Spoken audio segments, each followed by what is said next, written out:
Today on Government Matters, the Army's modernization plan for the force of the future, no matter the threat or the budget. The commander of Army Futures Command, General John Murray, is here. A sleeping giant in the government's artificial intelligence effort comes to life. The Energy Department's AI leader on building a government-wide AI enterprise. And what's on NASA's IT network? Even NASA isn't sure. Potential fixes for the problem from the agency's Inspector General's office. Government Matters starts right now. From Washington, D.C. and around the world, this is Government Matters with Francis Rose. Thanks for watching the weekend edition of Government Matters, the only show covering the latest news, trends, and topics that matter to the business of government. I'm your host, Francis Rose.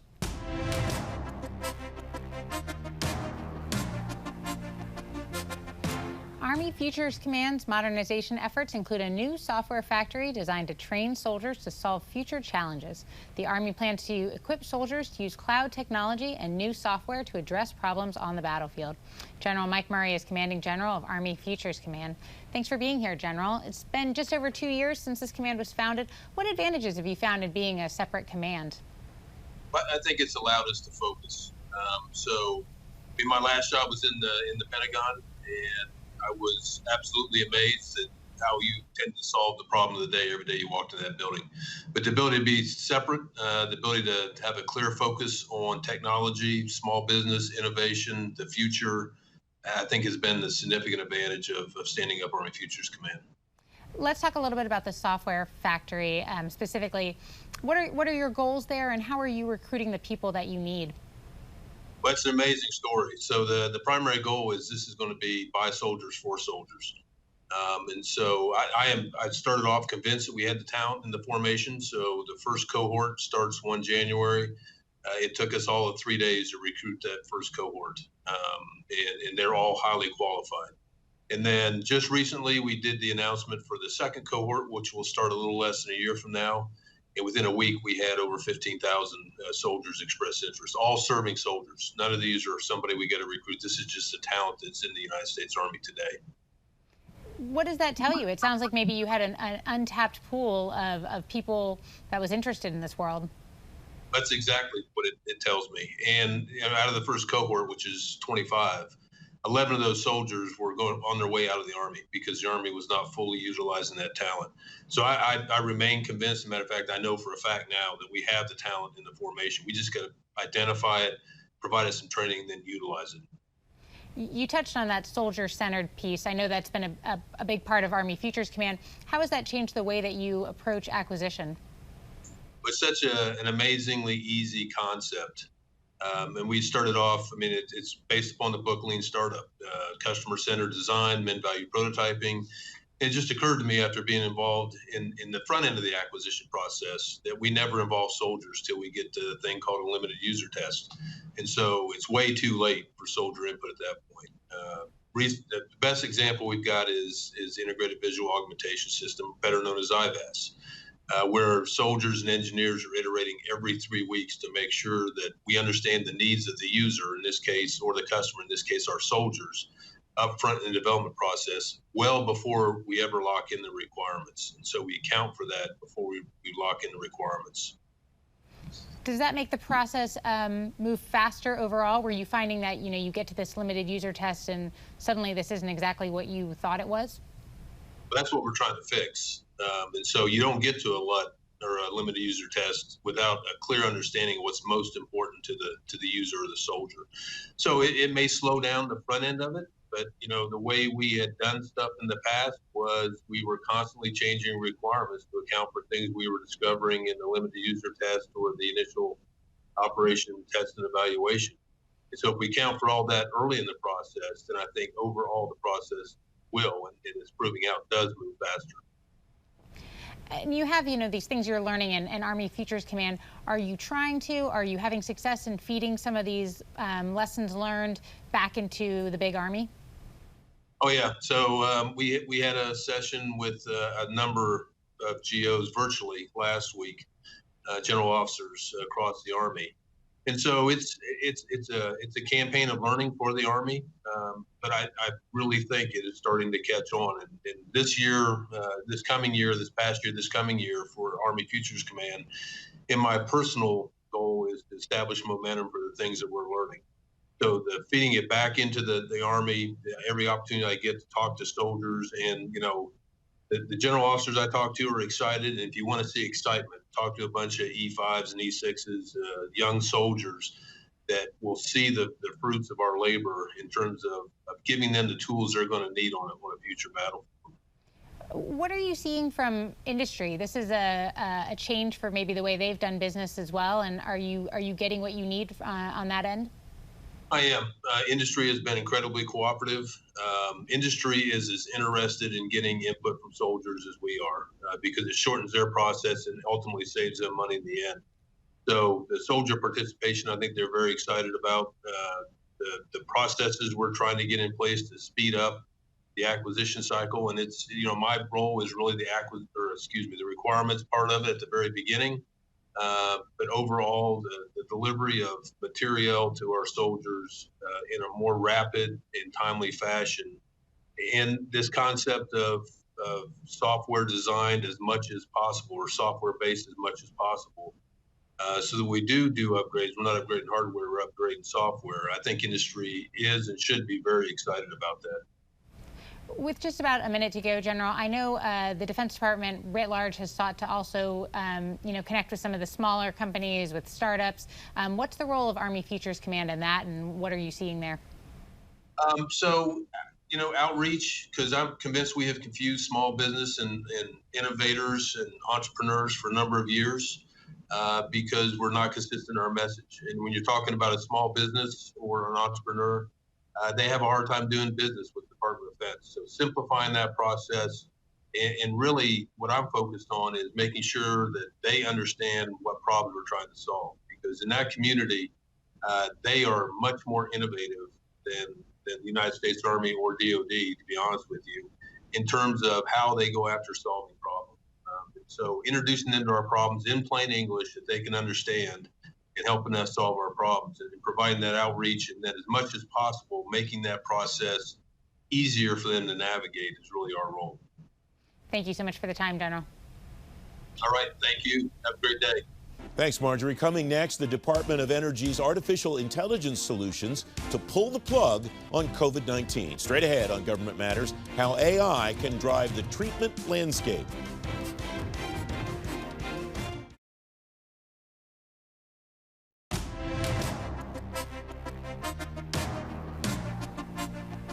The Department of Energy has a new partnership with Health and Human Services and Veterans Affairs to coordinate research efforts and data related to the coronavirus. The agencies will leverage artificial intelligence to work toward understanding the virus and developing treatments. Cheryl Ingstad is director of the Artificial Intelligence and Technology Office at the Department of Energy. Cheryl, welcome. What's the background for trying to build this consortium among agencies to share information and to drive artificial intelligence? Well, this really represents the administration's goal to support any effort and a whole of government approach to fighting this virus. And so what we're doing is really unprecedented, bringing together all of the data in HHS, the critical data sets, and then the critical data sets at the VA, and placing them in a secure data enclave, where we then apply AI to them with data scientists and then multidisciplinary teams of scientists as well to do the analysis. And we're co-located with Summit, which is our nation's fastest and most powerful supercomputer. So when we talk about the massive data sets that HHS and VA have, we're well equipped to analyze those data. I don't mean to undersell the importance of fighting the virus and of the artificial intelligence component of this, but Cheryl, it strikes me that maybe the most significant accomplishment here is the very tight integration of these three agencies, of your agency with HHS and VA. It's something that agencies have been trying to do since time immemorial, it seems like, to break down these silos and to exchange information. What do you think the key to the success of this effort has been so far in that area, and what will continue to help you have success in that exchange of information among agencies? Well, I think this is really a strength of DOE is partnerships. And so really working together with other agencies to determine what are their strongest contributions that they can make. And so for DA and for HHS, it was the data. And then for DOE, it was really the data scientists, the AI Summit, the United States fastest supercomputer, and then these multidisciplinary teams of scientists that we have. The First Five Consortium is another effort that you're working on, response to natural disasters. What does that look like, Cheryl?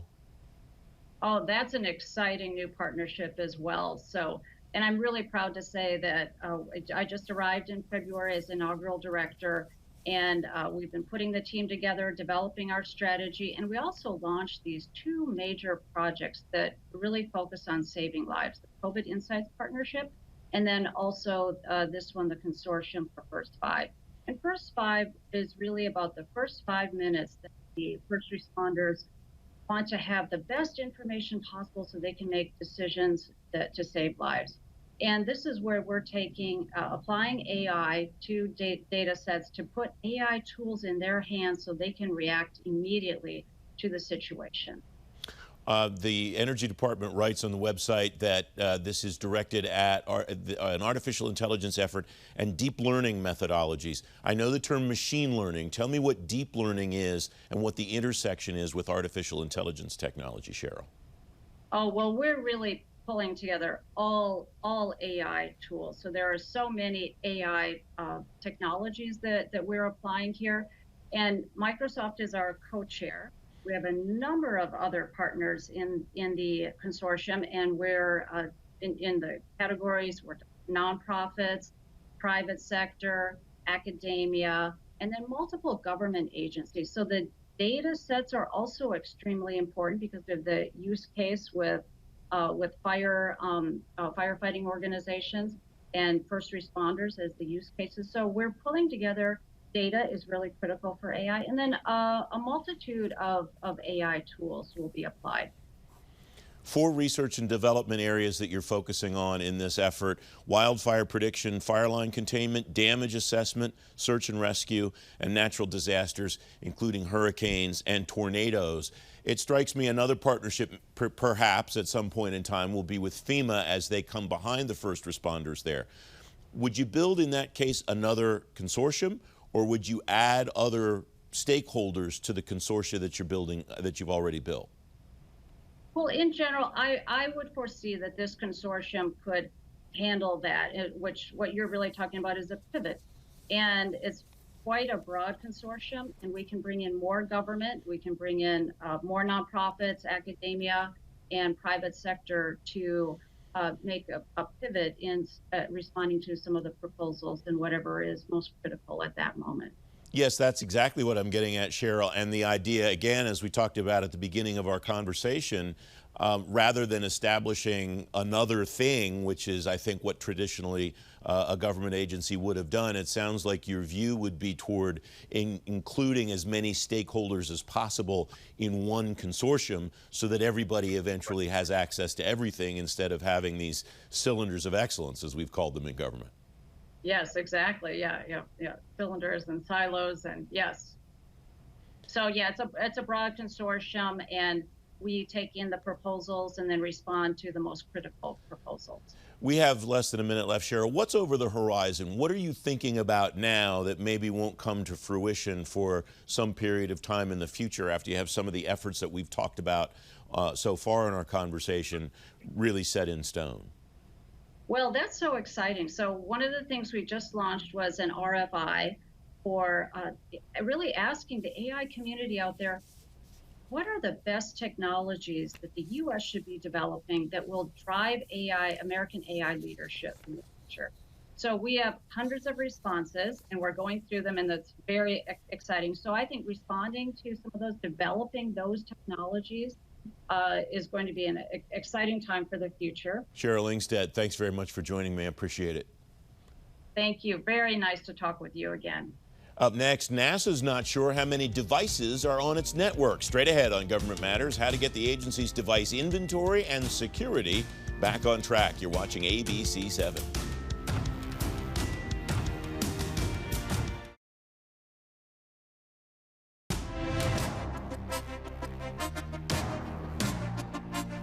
The National Aeronautics and Space Administration doesn't know exactly how many devices are connected to its networks. A new Inspector General report finds NASA needs to do more to secure its networks from unauthorized access. Kim Benoit is Assistant Inspector General for Audits at NASA. Thanks for being here, Kim. What were the main takeaways from your report? So the main takeaway from our report is that IT security is really difficult. Mobility presents even more challenges. However, the agency is making progress in finding what devices are on the network and increasing security. They've started to implement controls around mobile device management and also their VPN to further secure IT devices that are connected to the network. However, more work remains to be done. What's the root of the problem there? Why is NASA struggling to get this accurate count of devices that are on its networks? So there's really two things that are contributing to this problem. The first is that NASA operates in a decentralized manner. So different NASA centers have different ways of authorizing devices to come onto the network. And then the second thing that we found is that there's a lack of enterprise-wide monitoring. So it's very difficult for the agency to get an overarching view of what devices are connected to the network. The agency has started to take steps to address this. They've implemented network access control, and they're working with Department of Homeland Security to implement continuous diagnostics monitoring. What did you find were the problems created here? What risks does this present for the agency's cybersecurity? So mobile devices present unique security challenges for any federal government agency. They're portable. They can attach to a variety of different networks easily. Apple and Android operating systems have their own unique security challenges. And then also devices that users use for both personal and federal or official use, there's a potential that the data could be commingled. So because of these risks, because of these factors, there's elevated risks of either data loss or introducing something to the network that may cause a further security breach. I noticed in your report, you noted that NASA tried to crack down on its network security in 2018, but then there was some backlash to that policy. What happened there? So as we noted in our report, since 2006, the agency has had a variety of policies and memoranda related to the use of mobile devices. And so securing mobile devices is difficult because you need to balance user functionality with security. And sometimes those two things are working at odds with each other. So the agency had an initial policy that was too restrictive and impacted user functionality and what users needed to do on their devices. So they loosened up the policy and made it less restrictive so that they'd have more monitoring. And in my estimation, this was a good move because in my experience, if you have IT security policy that's too restrictive, your users will find a way around it. And then that presents a whole new host of challenges. Sure. What recommendations did your report make for NASA? So we made recommendations looking forward to centralizing oversight of mobile devices, enhancing the policies, and working to continue down the path of their strategy to increase IT security. How has NASA responded to those recommendations? The agency has been receptive to the recommendations, and they're in alignment with the IT security strategy that they've set out. So between our office and their organization, there's agreement that these are things that need to be done to secure the enterprise. And I'll say that the OIG continuously monitors IT security at NASA through our annual FISMA audits and then other audits that we've done related to cybersecurity. So it's something that we're constantly engaging with the agency on. Sure. You mentioned sort of this push-pull between trying to make sure it's secure and trying to make sure it's functional for the users.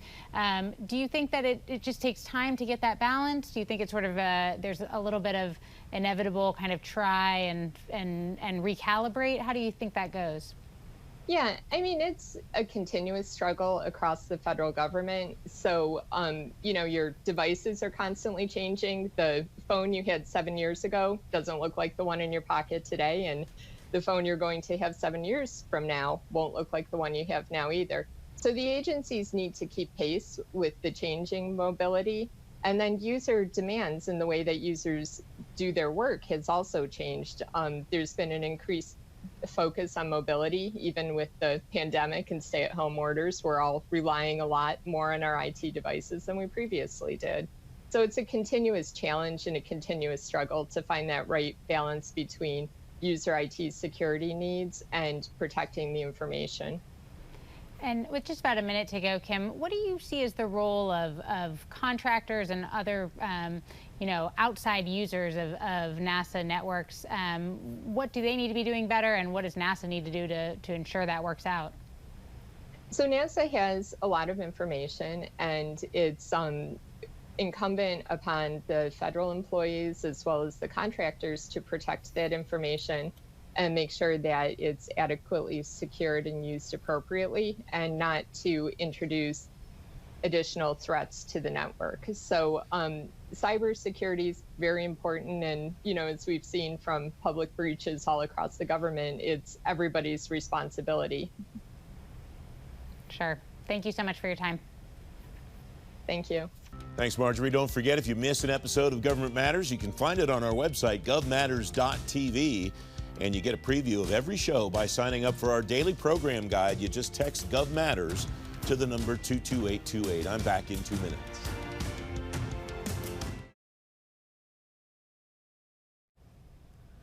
That's the latest from Washington. Join me weeknights at 8 and 11 on WJLA 24/7 News, and next Sunday morning at 10:30 on ABC 7. Stay plugged in on issues that matter to the business of government. Thanks for watching. I'm Francis Rose.